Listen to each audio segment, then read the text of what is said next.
اعوذ باللہ من الشیطان الرجیم بسم اللہ الرحمن الرحیم ان قارون كان من قوم موسى فبغى عليهم وآتيناه من الكنوز ما إن مفاتحه لتنوء بالعصبة أولي القوة إذ قال له قومه لا تفرح إن الله لا يحب الفرحين وابتغ فيما آتاك الله الدار الآخرة ولا تنسى نصيبك من الدنيا وأحسن كما أحسن الله إليك ولا تبغ الفساد في الأرض إن الله لا يحب المفسدين۔ سورہ قصص آیات 76 اور 77۔ آیت نمبر 60 اور 61 میں دنیاوی مال و متاع کا تذکرہ ہوا۔ تو عام طور پر یہی ہوتا ہے کہ جس انسان کو مال و متاع مل جائے، جسے دنیا میں خوشحالی نصیب ہو جائے، عمومی طور پر اس پر وہ نازاں ہو جاتے ہیں۔ مالک حقیقی کی حمد و ثنا کے بجائے ان کامیابیوں اور کامرانیوں کو اپنا ہی ہنر اور قابلیت قرار دینے لگتے ہیں۔ اسی طرح کا ایک کردار حضرت موسیٰ علیہ السلام کے زمانے میں بھی تھا، جسے قارون کے نام سے جانا گیا۔ ان قارون، بلا شبہ قارون، کان من قوم موسیٰ، موسیٰ علیہ السلام کی قوم میں سے تھا۔ تعلق اس کا بنی اسرائیل سے تھا۔ مال و متاع کے لحاظ سے اللہ تعالیٰ نے اس کو بہت نواز رکھا تھا۔ فبغى علیہم، تو اس نے ان کے مقابل ہی سر اٹھایا، انہی کے خلاف سرکشی کی۔ تورات کے بیان کے مطابق وہ حضرت موسیٰ علیہ السلام کے سگے چچا زاد بھائی تھے۔ اللہ تعالیٰ نے حضرت موسیٰ اور حضرت ہارون علیہ السلام کو نبوت اور امامت نصیب فرمائی، تو اس کو ان کی سیادت اور قیادت سے بڑا حسد ہوا۔ مالی لحاظ سے اس کو فوقیت حاصل تھی، تو اس نے موسیٰ علیہ السلام کی باتوں کو تسلیم کرنے کے بجائے الٹا کچھ لوگوں کو اپنے ساتھ ملا کر حضرت موسیٰ علیہ السلام کے خلاف اٹھ کھڑا ہوا، بالکل اسی طرح جیسے ابو لہب جو حضور علیہ السلام کے چچا تھے، اللہ نے مال و دولت سے نوازا تھا، اور یہ بھی رسول اللہ صلی اللہ علیہ وسلم کی مخالفت میں کمر بستہ ہو گیا۔ تو قارون کا تذکرہ کر کے مکہ کے ایسے لوگوں کو ہی تنبیہ کرنا مقصود ہے۔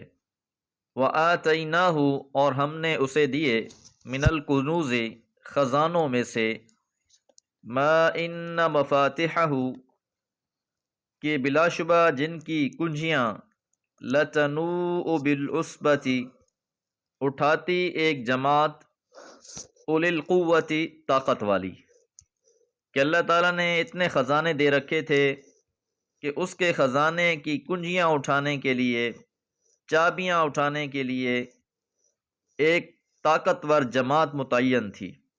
لفظ عصبہ 7 سے 10 لوگوں کے لیے استعمال ہوتا ہے۔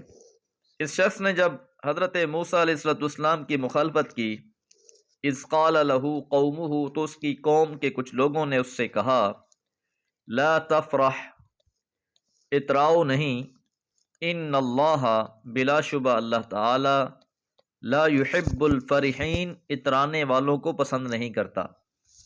قوم کے کچھ خیر خواہ لوگوں نے اس کی سرکشی پر اسے تنبیہ کی، اسے سمجھانا چاہا کہ جو اللہ نے تمہیں دیا ہے اس پر اترانے کی ضرورت نہیں ہے، اللہ کو اترانا، غرور اور تکبر کرنا پسند نہیں ہے۔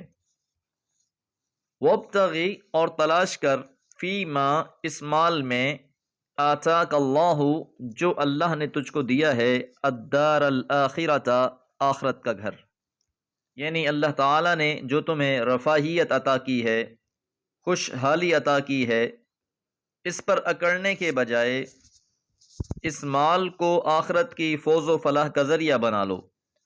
دنیا میں بھی اللہ تعالیٰ نے تمہیں کامیاب کیا ہے، اس مال کے ذریعے تم اب آخرت کی کامیابیوں کو سمیٹو۔ وَلَا تَنْسَى نَصِيبَكَ، اور اپنے حصے کو نہ بھولو، من الدنیا، دنیا میں سے۔ اب بعض مفسرین نے اس سے مراد یہ لی ہے کہ جو مال تمہیں اللہ نے دے رکھا ہے اس میں سے اللہ کی راہ میں بھی خرچ کرو اور اپنے اوپر بھی خرچ کرو، تو اپنی دنیا کو بھی مت بھولو۔ اور بعض مفسرین کی رائے یہ ہے کہ یہ مت بھولو کہ دنیا میں رہنے کا بھی تمہارا ایک حصہ ہے، اس سے زیادہ عرصہ تم یہاں نہیں رہو گے۔ جس طرح دنیا کی کسی چیز کو بقا نہیں ہے، اسی طرح تمہیں بھی بقا نہیں ہے۔ فانی دنیا میں ہر کوئی فنا ہونے والا ہے۔ وَأَحْسِن، اور احسان کرو، بھلائی کرو، کما احسن اللہ الیک، جیسے اللہ نے تیرے ساتھ بھلائیاں کی ہیں۔ تو اللہ تعالیٰ نے تیرے ساتھ اچھا معاملہ کیا ہے، اسی طرح تم دوسروں کے ساتھ بھی اچھا معاملہ کرو۔ احسان کرنا یہ اللہ کی صفت ہے، اور جو بندے بھی احسان کرنے کی کوشش کرتے ہیں، بھلائیاں کرتے ہیں، ایسے لوگوں سے اللہ تعالیٰ محبت رکھتا ہے۔ وَلَا تَبْغِ الْفَسَادَ فِي الْأَرْضِ، اور زمین میں فساد کے طالب نہ بنو، کیونکہ زمین میں سب سے بڑا فساد تکبر ہے، اور تکبر اور اترانے کا مطلب یہ ہے کہ انسان اپنی حدود بندگی سے تجاوز کر جاتا ہے۔ تو فساد صرف اسی کو نہیں کہا جائے گا کہ کوئی چوری کرتا ہے، ڈاکہ مارتا ہے، یہ بھی فساد ہیں، لیکن اصل فساد تکبر ہے، اپنے آپ کو بڑا جاننا ہے۔ ان اللہ، بلا شبہ اللہ تعالی، لا یحب المفسدین، فساد کرنے والوں کو پسند نہیں کرتا۔ جو بھی شخص مصلح بننے کے بجائے، محسن بننے کے بجائے مفسد بنے گا تو ایسے لوگ اللہ کو ہرگز پسند نہیں۔ تو قوم کے بھلے لوگوں نے قارون کو یہ نصیحت کی۔ قارون کا جواب اگلی آیت مبارکہ میں آپ سماعت فرما سکیں گے۔ وما علیہ الا البلاغ۔